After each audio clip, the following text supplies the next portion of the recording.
pretending to be someone else. In the past, they were wearing masks. They were pretending, right?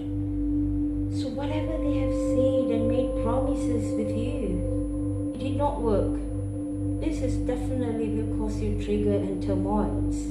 So the moment when you realize this no longer serves you and you needed to walk away from this person, from this situation, and choosing yourself, put yourself first, which is good, well done.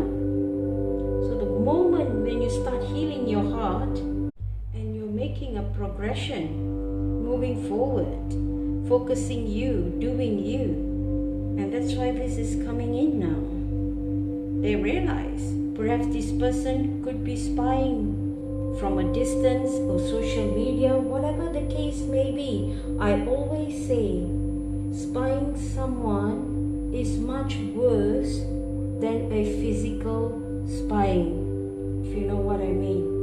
Energetically, they are lashed into you. They hook possession again.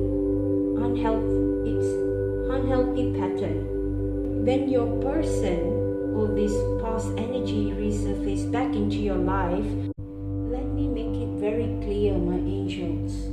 When this past energy returns back or resurface back into your life with a confession, whether it's a phone call or text messages, I gotta warn you, if you're not ready to listen or to hear them out, what they're trying to confess or explain or express, their love, what happened in the past, yada yada. If you're not ready to respond or hear them out, do not respond immediately. You will push this away.